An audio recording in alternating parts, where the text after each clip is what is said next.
بسم اللہ الرحمن الرحیم۔ سورہ مبارکہ شمس میں نے عرض کیا کہ ایک ہے حقیقت بڑی جس کی طرف توجہ دلائی گئی اور وہ ہے نفس، اور ایک ہے حقیقت جسے علامتی انداز میں پیش کیا گیا ہے، وہ ہے ناقہ۔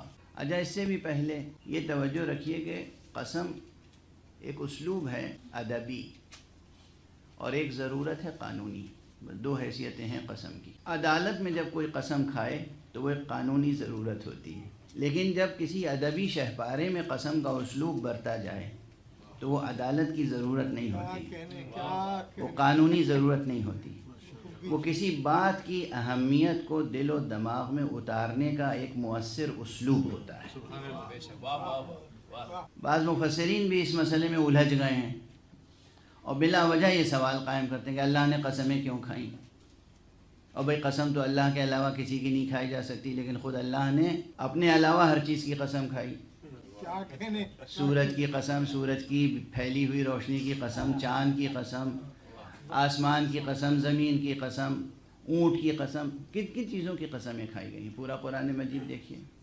اب یہ موضوع اس وقت قسم کا نہیں، صرف عرض کر کے آگے بڑھ رہا ہوں۔ جب ادبی شہپارے میں، فکری شہپارے میں، جب کسی فلاسفیکل پروز میں جس کو تمام ادبی اسالیب کے ساتھ برتا گیا ہو، یعنی پوری لٹریری قوت کے ساتھ پیش کیا گیا ہو، تو پھر اس میں قسم کا اسلوب ایک اسٹائل ہے، ایک اسلوب ہے، تاکہ بات کو دلوں میں، دماغوں میں راسخ کر دیا جائے، دلوں میں اتار دی جائے بات، دماغوں میں بیٹھا دی جائے بات، آدمی بھلائے نہ بھولے وہ بات، اس لیے قسم کھائی جاتی ہے۔ قانونی ضرورت الگ ہے، قانونی ضرورت کے تحت تو عدالتوں میں قسم کھائی جاتی ہے، جج کے سامنے اور قاضی کے سامنے، اور وہ جیسی قسم کھاتے ہیں لوگ، وہ تو قسم کھانے والے جانے ہیں۔ بہرحال یہاں قرآن مجید میں اس سورہ مبارکہ میں جو قسمیں کھائی گئیں، شروع ہی سورج سے کی گئی بات۔ اللہ اکبر۔ یہ ہمیشہ میں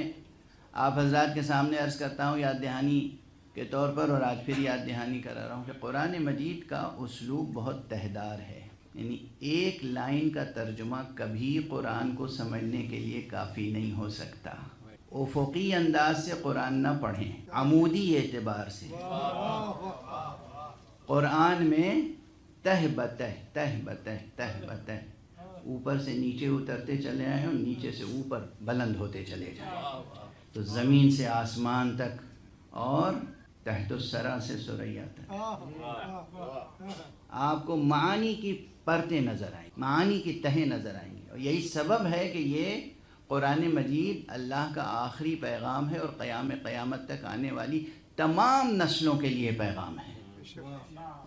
دیکھیے نا، کسی دو انسان کے بھی ذہنی افق یکساں نہیں ہوتے، کوئی دو انسان ایک افق پہ نہیں سوچتے، باپ بیٹا ایک افق پہ نہیں سوچتا، دو سگے بھائی ایک افق پہ نہیں سوچتے، جڑواں دو بھائی ہوں وہ بھی ایک افق پہ نہیں سوچتے۔ ہر فرد کے ذہنی افق کو دوسرے فرد کے ذہنی افق سے مختلف پائیں گے آپ، اور یہ قرآن مجید وہ ہے جس کے تعلق سے میں عرض کروں کہ قیام قیامت تک آنے والے ہر فرد بشر کے ذہنی افق تک پہنچ کے یہ اللہ کی حجت کو تمام کرتا ہے۔ کوئی بھی انسان ہو قرآن مجید کے سامنے اپنے آپ کو پیش کرے اور قرآن مجید سے ہدایت حاصل کرنا چاہے، قرآن مجید اس کے ذہنی افق پر آ کر اس کے اوپر حجت الہیہ تمام۔ یہ ہے قرآن مجید کی شان اعجاز، یہ ہے جو کہتے ہیں کہ قرآن مجید مقام ختم نبوت کا سب سے بڑا معجزہ ہے، اور ایسا معجزہ ہے جو زندہ معجزہ ہے اور لا زوال معجزہ۔ پڑھیے تو صحیح قرآن مجید۔ اب میں کیا عرض کروں، یہ سب مطالب آپ کے سامنے عرض کر رہا ہوں، آپ سب سے حسن ظن ہے مجھے، آپ تمام حضرات سے مجھے حسن ظن ہے، لیکن ایسے لوگوں سے بھی سابقہ پڑتا ہے۔ ایک صاحب تھے ہندوستان کے IAS آفیسر، اور ہیں ابھی، خدا انہیں زندگی دے اور تب تک موت نہ دے جب تک ہدایت نہ پا جائیں۔ انہوں نے جناب والا دنیا میں بڑے بڑے ملکوں میں جا کے خدمت کی، یونائٹڈ نیشنز میں خدمت کی، یونائٹڈ نیشنز کی طرف سے مختلف ملکوں میں ایڈوائزر رہے، لیکن جب مجھ سے گفتگو ہوئی میں کیا کہوں، اس سادگی پہ کون نہ مر جائے ہے خدا. کس قدر سادگی سے کہنے لگے کہ یہ کیا ہے قرآن مجید میں. کہا جاتا ہے علامہ طباطبائی نے 20 جلدوں میں اس کی تشریح لکھی، تفسیر لکھی. مجھے ایک دم سے عجیب کیفیت طاری ہو. میں سمجھ رہا تھا کہ یہ دانشور ہیں، دانشور ور ہی نکلے بس. دانشور دنیا کے کتنی قوموں کی زندگی تباہ کی ہوگی اس کوتاہ ذہن نے، اس ناقص فکر نے. کہ کیا چیز ہے قرآن مجید میں، کیا ہے کہ علامہ طباطبائی نے 20 ضخیم جلدوں میں تفسیر لکھی. میں نے کہا جناب والا آپ کو ذرا سا یہ بھی خیال کرنا چاہیے کہ دیکھیے علامہ طباطبائی تو بعد میں ہیں. علامہ طباطبائی سے پہلے علامہ طبری نے کتنی جلدوں میں لکھی، علامہ طوسی نے کتنی جلدوں میں لکھی، علامہ فخر الدین رازی نے کتنی جلدوں میں لکھی، علامہ طباطبائی نے کتنے جلدوں میں لکھی. اب تک قرآن مجید کی تفسیریں ضخیم 1000 جلدوں سے زیادہ بھی لکھی جا چکی ہیں، 1000 جلدوں سے زیادہ، اور ابھی تفسیر مکمل نہیں ہوئی ہے. تو ایک دم وہ پھر میری طرف متوجہ ہوئے، اور پھر میں نے عرض کیا کہ آپ کا تو اب یہ مثال بھی میں پہلے دے چکا ہوں گا، لیکن یاد دہانی کے طور پہ عرض کر رہا ہوں. میں نے کہا دیکھیے آپ کا تو ادبی ذوق بھی ہے، یہ آپ کی زبان کا شاعر ہے غالب. غالب کے دیوان کا جو مطلع ہے، صرف پہلا شعر، نقش فریادی ہے کس کی شوخی ہے تحریر کا، کاغذی ہے پیرہن ہر پہ کرے تصویر کا. اس کی تشریح اب تک کم سے کم 300-350 لوگ کر چکے ہیں، اور کوئی یہ نہیں کہہ سکتا کہ یہ آخری تشریح تھی، اس کے بعد کہنے کی گنجائش نہیں ہے.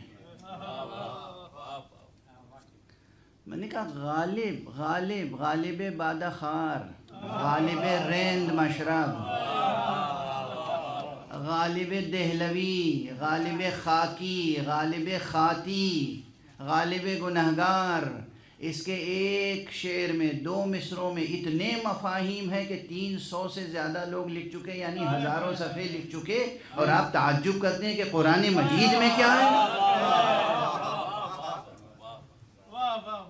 یہ مثال میں مکرر عرض کر دیتا ہوں تاکہ جو ہمارے جوان ہیں، نوجوان ہیں، انہیں واضح ہو جائے کہ دیکھیں یہ جو ہر روز تفسیریں آ رہی ہیں بازاروں میں، اور ہر آدمی مفسر قرآن ہونے کا دعویٰ کرتا ہے، اور ساتھ میں یہ دعویٰ کرتا ہے کہ بس میں نے جو سمجھا دیا، آخری درجے میں بس یہی ہے بات جو کہی گئی ہے. یہ آخری درجہ بھی خوب ہے، انشاءاللہ خدا آخری درجے میں پہنچائے گا.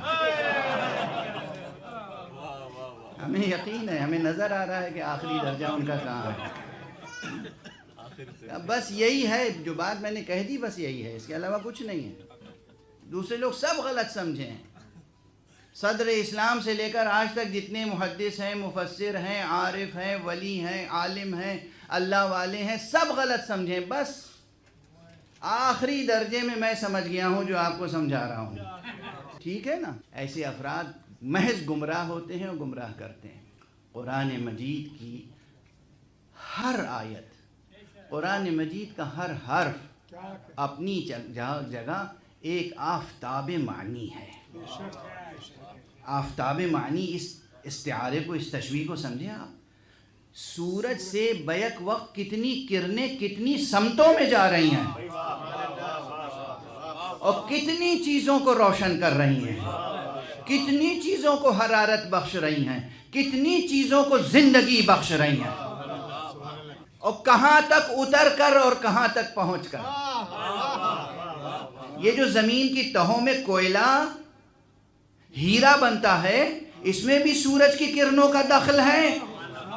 اور جو افلاک کی پہنائیوں میں چاند، یہ خاکستری چاند، یہ روشن نظر آتا ہے، اس میں بھی سورج کی کرنوں کا دخل ہے. تو کہاں تک اتر کر اور کہاں تک پہنچ کر یہ کرنیں نور بکھیر رہی ہیں. یہی کیفیت قرآن مجید کی آیتوں کی ہے. انسانوں کی زندگیوں کو بھی نور مل رہا ہے، جنوں کی زندگیوں کو بھی نور مل رہا ہے، فرشتوں کی زندگیوں کو بھی نور مل رہا ہے. یہ قرآن مجید ہے جو قیامت تک ہدایت الہیہ کا نور پھیلا رہا ہے. صلوات پڑھ دیں محمد والے.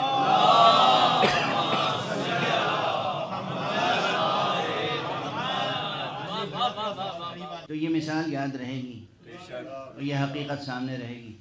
اب کہیں کوئی اشتباہ نہ ہو، اشکال پیدا نہ ہو، کنفیوژن نہ ہو، کوئی ابہام پیدا نہ ہو، کوئی ایسی ایمبیگویٹی پیدا نہ ہو جائے کہ آپ الجھ کے رہ جائیں گے صاحب قرآن میں تو بس یہ لکھا ہوا ہے.